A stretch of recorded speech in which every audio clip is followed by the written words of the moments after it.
Bismillahirrahmanirrahim. Alhamdulillah hamdan katsiran thayyiban mubarakan fih kama yuhibbu rabbuna wa yardah.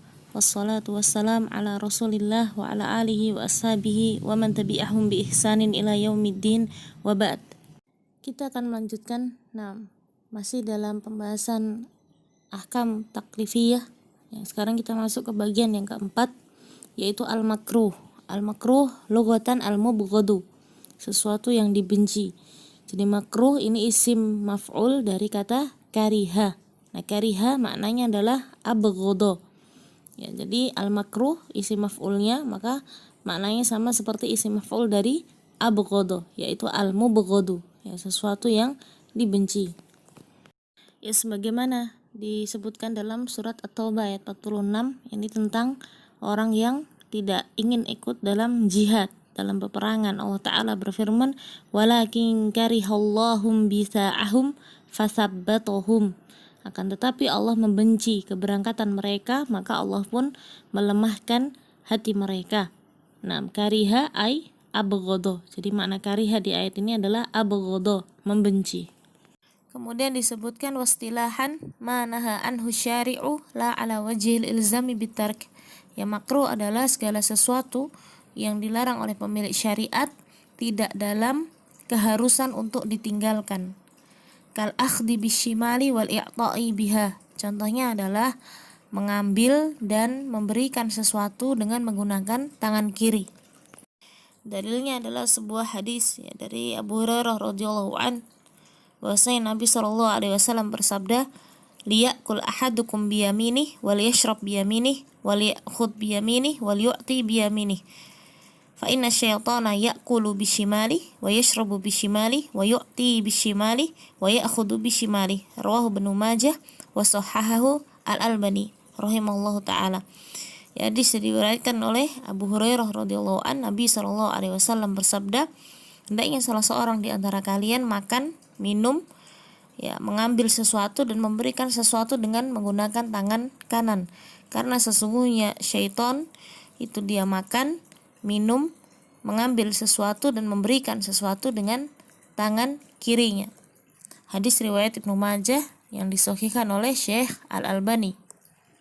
Di hadis ini disebutkan ada 4 hal, yaitu makan, minum, mengambil sesuatu, dan memberikan sesuatu kepada orang lain. Ini menggunakan tangan kanan, karena alasan yang disebutkan oleh Rasulullah SAW adalah agar tidak menyerupai syaitan yang melakukan semuanya itu dengan tangan kirinya.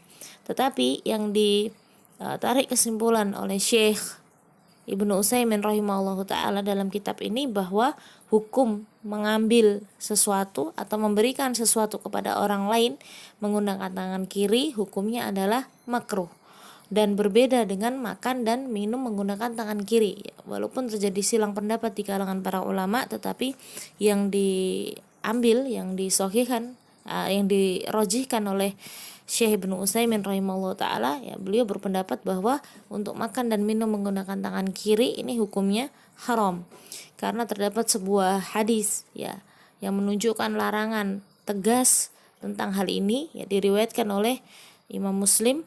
Rasulullah SAW bersabda, la ta'kulu bisyimali fa inna syaitana ya'kulu bisyimal. Jangan kalian makan dengan tangan kiri, karena syaitan makan dengan tangan kiri. Nah, hadis ini secara tegas ia menunjukkan larangan makan dengan tangan kiri. Nah, karena ketegasan dari hadis ini, larangan yang bersifat tegas, bersifat keharusan, maka ditarik kesimpulan bahwasanya pendapat beliau Syekh Ibnu Shalih Al-Utsaimin rahimahullah ta'ala adalah makan dan minum dengan tangan kiri hukumnya haram, sementara mengambil atau memberikan sesuatu kepada orang lain dengan tangan kiri hukumnya makruh. Wallahu ta'ala a'lam bissawab. Wa kharaja biqaulina ma naha anhu syari' ay al-wajib wal mandub wal mubah. Keluar dari definisi kami, segala sesuatu yang dilarang oleh pemilik syariat, keluar dari sini adalah wajib, mandub, dan mubah. Definisi atau kalimat inilah yang menjadi pembeda antara makruh dengan wajib, dengan mandub, dan dengan mubah. Karena wajib dan mandub ini berkaitan dengan perintah, bukan dengan larangan. Sementara mubah ini tidak berkaitan dengan perintah, pun tidak demikian berkaitan dengan larangan. Wa kharaja biqaulina la ala wajhil ilzami bitark ay al muharram. Sementara ya tidak termasuk dalam definisi kami la ala wajhil ilzami bitark ay al muharram, itu sesuatu yang diharamkan. Karena kalau letak perbedaan antara makruh dan haram ya pada kalimat ini, jadi kalau makruh itu la ala wajhil ilzam bitark ya, sementara kalau haram itu ala wajhil ilzam bitark. Makruh itu sesuatu yang sifatnya tidak harus untuk ditinggalkan, sementara kalau haram itu sifatnya harus untuk ditinggalkan. Kemudian disebutkan berikutnya wal makruhu yusabu tarikuhu imtisalan wala yu'aqabu fa'iluhu. Ini definisi ya, ta'rif ya, di pembahasan sebelumnya sudah kita sampaikan. Ini ta'rif yang berkaitan dengan dampaknya ya, dampak dari sebuah perkara makruh. Apa dampaknya ketika dia dilakukan dan apa dampaknya ketika perkara tersebut ditinggalkan.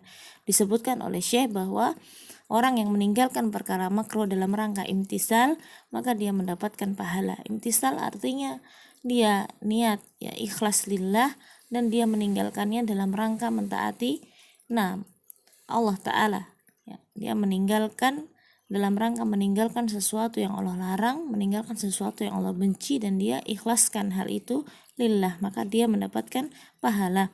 Wala yu'aqabu fa'iluhu, dan tidak dihukum orang yang mengerjakannya. Sekarang kita masuk pada pembahasan yang kelima dari ahkam taklifiyah ya. Pembahasan yang terakhir yaitu al-mubah. Wal mubahu lughatan al-mu'lanu wal ma'dzunu fih. Mubah secara bahasa adalah al-mu'lan, sesuatu yang diumumkan atau sesuatu yang ditampakkan. Nah, ini contohnya seperti di dalam hadis Rasulullah SAW bersabda, illa antarau kufron bawahan. Kecuali apabila engkau melihat kufron bawahan, maknanya ya kekafiran yang ditampakkan atau kekafiran yang nyata. Ya, begitu juga ketika ya ada yang mengatakan ya kalimat abaha sirrohu ay a'lanahu, ya dia menampakkan rahasianya. Makna secara bahasa yang kedua adalah al-ma'dzunu fih, sesuatu yang diizinkan. Nah, ini contohnya seperti ya, ketika kita mengatakan abahtuka sayyarati hadhihi lailah ay adzintu laka sayyarati fil intifa'i bihi.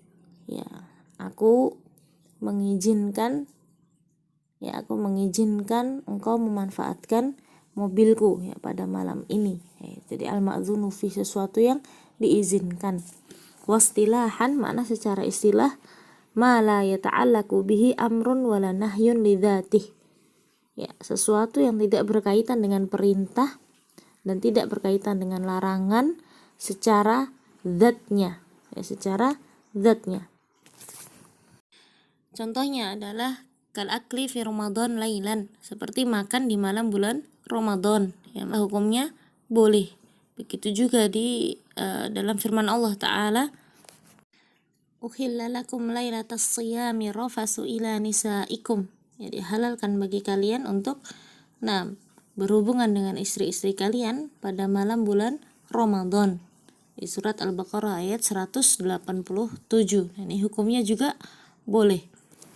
Kemudian disebutkan fakharaja biqaulina ma la yata'allaqu bihi amrun ay al-wajib wal mandub, ya, keluar dari perkataan kami sesuatu yang tidak berkaitan dengan perintah, maka keluar dari sana adalah wajib dan mandub, karena dua hukum ini berkaitan dengan perintah. Wa kharaja biqaulina wala nahyun ay al-muharram wal makruh, dan keluar dari definisi tidak berkaitan dengan larangan, maka keluar dari situ adalah al-muharram dan makruh. Wa kharaja biqaulina lidzatih, ya, keluar dari definisi lidzatih, pada zatnya ya. Jadi tadi disebutkan bahwa definisi mubah adalah sesuatu yang tidak berkaitan dengan perintah maupun larangan lidzatih, ya, pada zat hal tersebut atau zat dari sesuatu itu.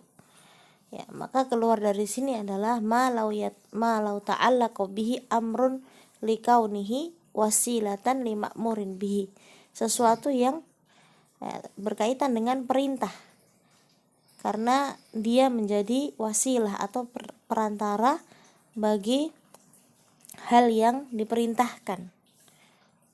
Au nahyun likaunihi wasilatan limanhiyin anhu, atau sesuatu yang berhubungan dengan larangan karena dia menjadi perantara bagi hal yang dilarang.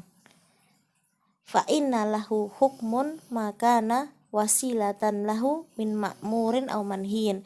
Maka ketika berkaitan dengan perintah maupun larangan itu, perkara yang asalnya tadi mubah sekarang hukumnya berubah menjadi diperintahkan dan juga ikut dilarang. Wala yukhrijuhu dzalika an kaunihi mubahan fil asli. Tetapi hal yang seperti ini, kondisi seperti ini tidak menyebabkan perkara tadi keluar dari hukum asalnya yang mubah. Maksudnya begini. Maksudnya adalah sesuatu itu disebut mubah jika dilihat dari zatnya saja. Dilihat dari zatnya aja. Contoh, misalkan membeli air misalkan. Apa hukumnya? Kalau cuma dilihat dari sekedar dia beli air saja, begitu nggak terkait dengan perkara lain, begitu, maka hukumnya mubah. Ini yang disebut dengan lidatih itu seperti ini. Dilihat dari perkara itu saja, tidak dilihat dari hal-hal yang lain, maka hukumnya boleh. Tetapi ketika seseorang membeli air untuk berwudu dan dia harus sholat, maka hukum membeli air tadi berubah. Yang tadinya mubah berubah menjadi wajib. Kenapa? Karena dia menjadi perantara untuk sesuatu yang wajib, yaitu wudu yang akan digunakan untuk sholat. Begitu, dia berubah. Kenapa? Karena sekarang berkaitan dengan sesuatu yang diperintahkan, yaitu wudu itu. Begitu juga membeli air untuk campuran membuat khamar, maka hukum membeli air yang tadinya mubah karena sekarang berkaitan dengan membuat khamar, air ini menjadi perantara untuk orang membuat khamar, maka hukum membeli air di kondisi seperti ini adalah haram. Yang tadinya mubah berubah menjadi haram. Kenapa? Karena dia sebagai wasilah untuk sesuatu yang dilarang. Contoh berikutnya. Tidur. Hukumnya apa tidur? Boleh. Secara zatnya boleh. Secara zatnya itu maknanya adalah pada asalnya boleh. Kalau tidak berkaitan dengan hal-hal tertentu, hal-hal lainnya. Jadi tidur, kalau ditanya hukumnya apa tidur? Ya boleh. Secara zatnya, secara asalnya boleh. Tapi kalau orang tidur, dia niatkan, dia punya tujuan agar dia bisa bangun malam untuk sholat malam, begitu, maka hukum tidur ini apa sekarang? Berubah dari yang tadinya tidak terkait dengan perintah dan larangan jadi boleh, sekarang hukumnya menjadi sunnah. Kenapa? Karena dia menjadi perantara bagi sesuatu yang diperintahkan, sesuatu yang sunnah juga.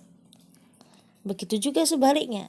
Tidur hukumnya awalnya asalnya boleh, tetapi kalau dia tidur niatannya untuk begadang, nonton drama Korea misalkan, atau dia nonton konser musik di televisi yang akan ditayangkan tengah malam misalkan, dia sengaja tidur agar dia kuat begadang nonton itu, maka hukum tidur yang tadinya boleh berubah menjadi haram. Karena menjadi perantara, menjadi wasilah untuk sesuatu yang diharamkan. Kemudian kita kasih contoh ketiga.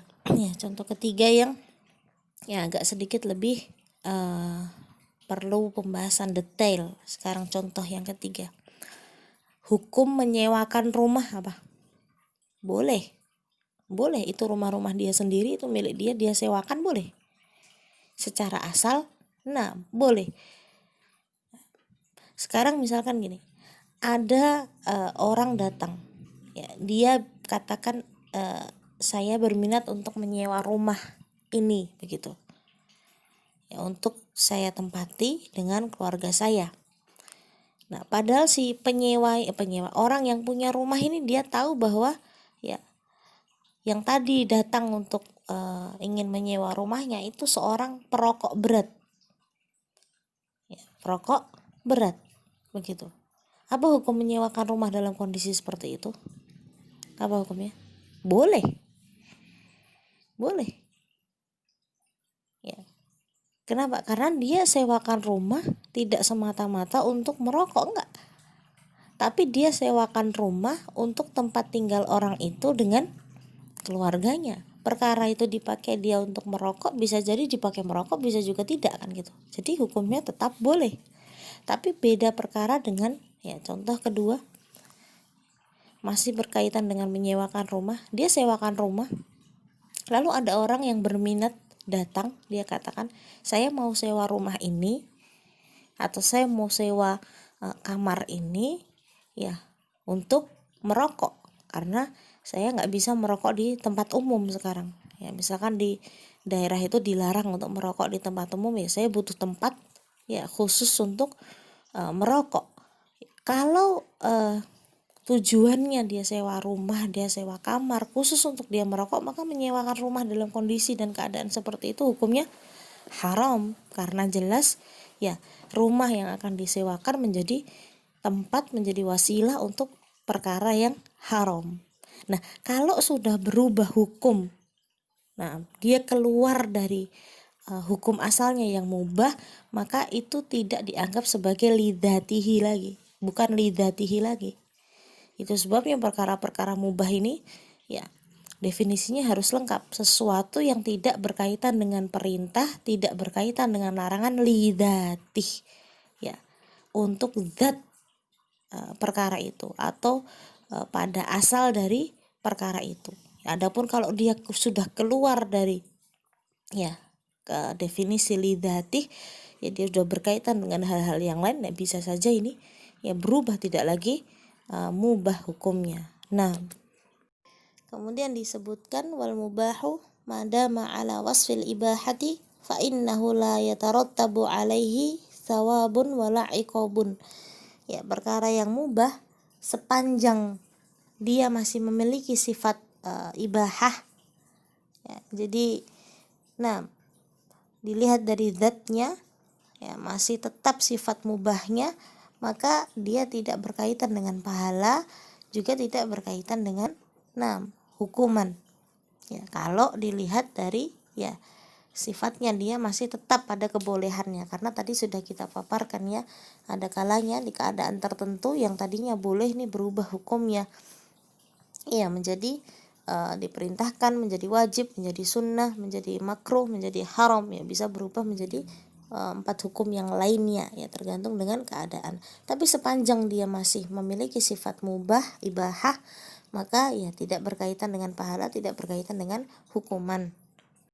Wa yusamma halalan wa jaizan, ya, mubah ini juga disebut dengan halal dan jaiz, ya, ketiganya maknanya sama, ya, kan, tetapi kata halal, begitu, ya, di dalam Al-Quran ini jauh lebih banyak penyebutannya daripada mubah maupun jaiz.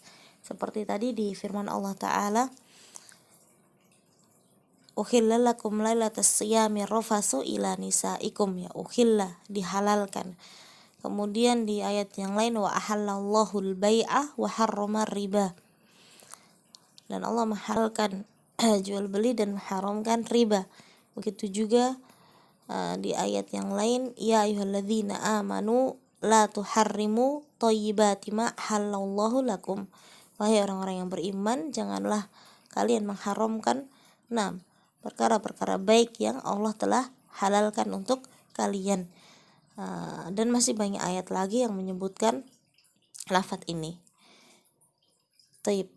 Jadi selesai pembahasan 5 hukum taklifiyah, ya, dari wajib, mandub, kemudian muharram, makruh, dan yang terakhir adalah mubah. Semoga bisa dipahami dengan baik. Wallahu ta'ala a'lam bissawab.